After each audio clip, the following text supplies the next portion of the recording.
C'est en ça, mais je vais probablement passer la parole à Monsieur le maire, parce que si on est là, c'est aussi parce que Saumur est une ville qui s'est posé cette question il y a longtemps et qui éteint complètement, de façon différenciée, parfois à 21h, parfois à 1h du matin. Et il n'y a pas eu d'accroissement de la délinquance et il n'y a pas eu de difficultés.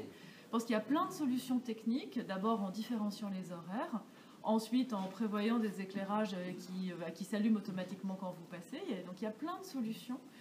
Et c'est aussi l'idée de cette réglementation, c'est de ne pas dire, voilà, il y a une norme qui s'applique partout, tout type de territoire à une heure donnée, mais plutôt de dire, voilà, l'esprit dans lequel on veut travailler. Mais peut-être, Monsieur le maire, là-dessus, parce que vous avez l'expérience. Merci d'abord, mais oui, effectivement, depuis 2012, sous l'égide de M. Abchin, maire de l'époque, on a coupé à 1h du matin. Alors, il y a eu beaucoup de remarques entre la réalité et le ressenti, il y a des fois un fossé. Le ressenti, c'est effectivement, il y avait l'espèce de ressenti d'insécurité.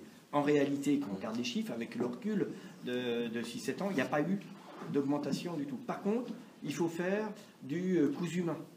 Il faut faire du cousu humain. Le centre-ville, le jeudi, et le vendredi et le samedi sont beaucoup plus animés. Et bien là, on allume jusqu'à 4h du matin pour enlever ce ressenti de telle façon à pouvoir augmenter effectivement le côté sécurité ou sentiment de sécurité. Ça, c'est la première chose.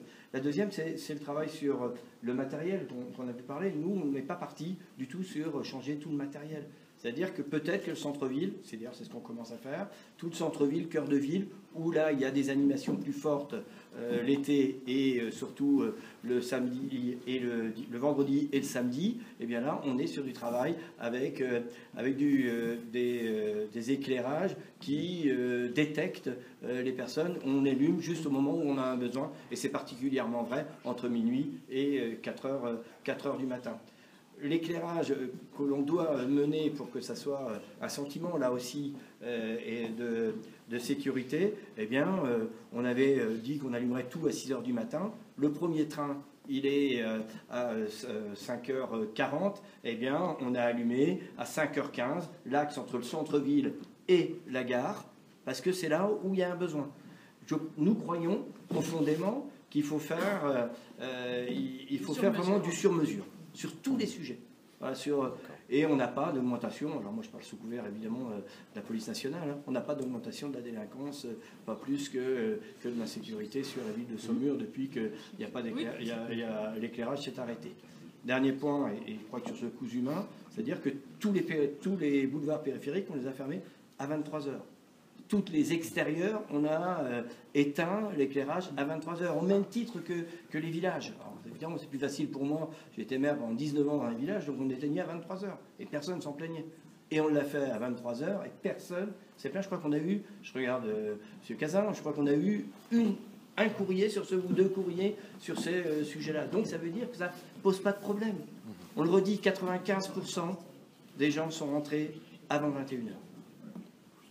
Il reste 5% qui restent après 21h, pour quelle qu'en soit la raison, pour la raison professionnelle ou de plaisir. Ou les deux d'ailleurs.